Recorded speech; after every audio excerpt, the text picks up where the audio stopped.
Thank you, Philippe. It's indeed, I'm very humbled because actually, I mean, the book was your idea. Asad Roy did an amazing job in writing it. It describes everything better than anything I could ever have written anywhere in the future, in 70 years from now when I would write my memoirs. So you deprived me of my book sales, future book sales. I'm sorry, but it's okay. It's okay. I'm still quite happy, and it's amazing, really. It's like written like a textbook.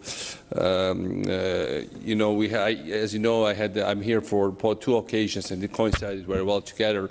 On the one hand, I went yesterday to the White House to see President Obama. I spent hours with him and with Vice President Biden and the other administration officials yesterday for the whole day. I was very pleased because I heard everything I wanted to hear from them, and it's always nice to walk out of White House when you heard everything you want to hear, but actually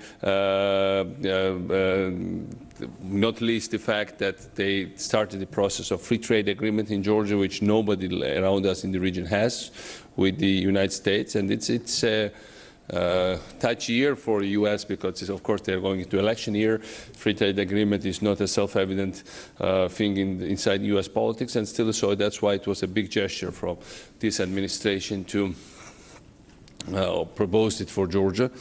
But the other very important thing I was very happy to hear, and I was also humbled by it, was that President Obama said that Georgia has become the model of democracy and transparency for our region. The other countries in the region would be asking if Georgia could make it, why we cannot make the same. And that's why we are especially grateful, certainly, to Assad for his amazing, and his team for amazing work. And as I said, nobody else has ever chronicled these reforms better than they did. And that's also part because they were part of it. And their work could hardly be more timely with all the events that are taking place in Northern Africa, indeed in Russia, and will take place in Russia soon as well, I hope. I will not enter into details of Assad's study. And I promise to keep my introduction, so I would like to answer your questions later. But if there is one message from the study that I would like to single out, is this: Georgia's success destroys the myth that corruption is cultural and gives hope to reformers everywhere who aspire to clean up their public services. What happened in Georgia, of course, was important to my country, but of course it's important also for worldwide. We idealistically believe that our citizens will start to respect the laws of their state if their state in turn would start to respect them. We believe that when the law would no longer be perceived to be an instrument of oppression, the Georgian people would embrace it, like it, follow it, protect it. So it was not a coincidence that we campaigned on a single slogan, Georgia without corruption. At the same time, it sounded like a pipe dream. But we were convinced that corruption was at the rotten core of all our problems. And what was more important, we believed that corruption could have been defeated.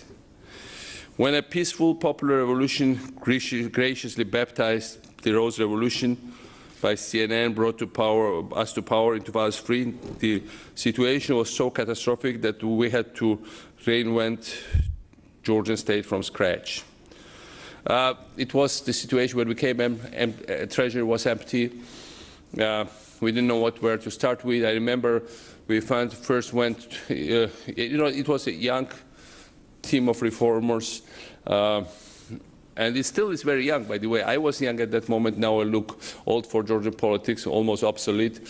But good news is that the younger ones are coming up and that's the good news. But then I was also relatively young, because I remember Bill Clinton first introduced me to Davos Forum, and he said, like, this is, what is this 35-year-old president, and how can he bring anything? I mean, he was very encouraging, but he was also saying that,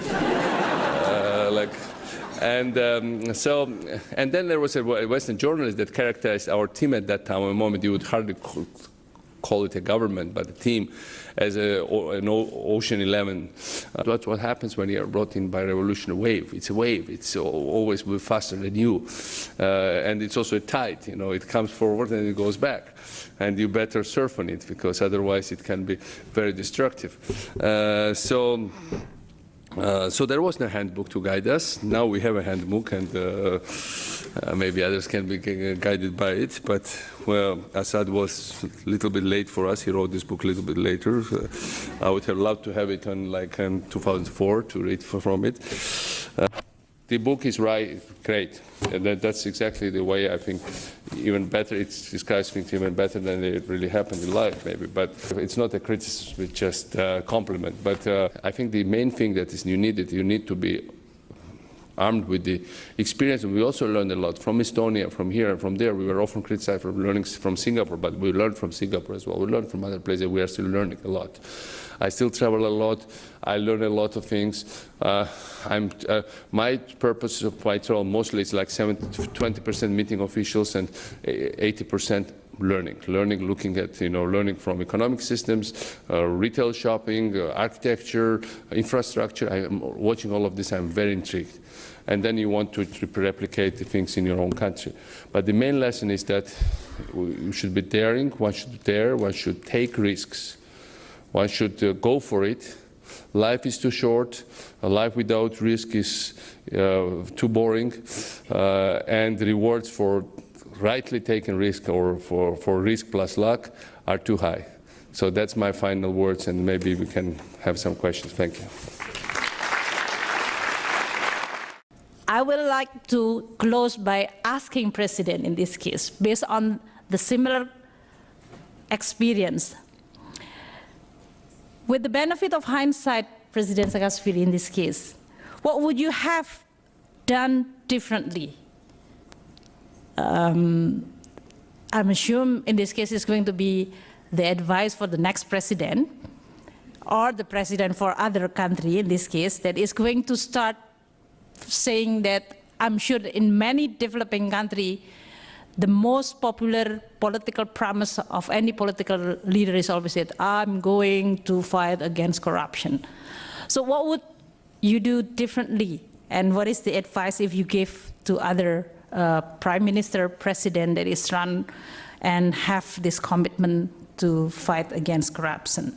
The second one, because Georgia is a small country, relatively small in a way, it's not saying that it is easy, but will that kind of experience will be different if it is applied to the big country in a way? So maybe that is the two most important questions which I would like to ask before I'm taking this privilege to be here and then asking the question to the President first. And I would like to hear the President in explaining and sharing with us even more that experience. Thank you. To the first question, I would say thank you first of all for this generous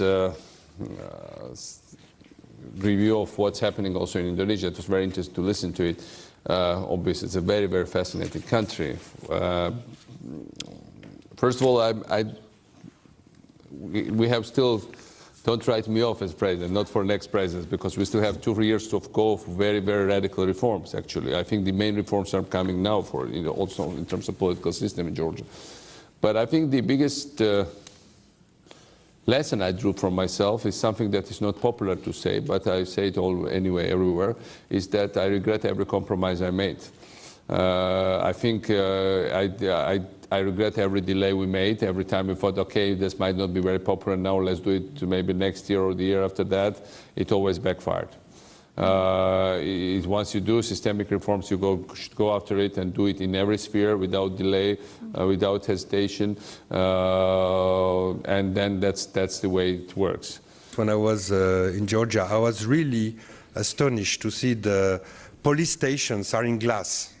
The first time I saw this building, I asked about that first. Exactly, I had the same thing. Especially, we had these kind of crimes as well at that moment, and they all had one concrete room where they can hide behind. But actually, the crime rate, as I said, when Georgia.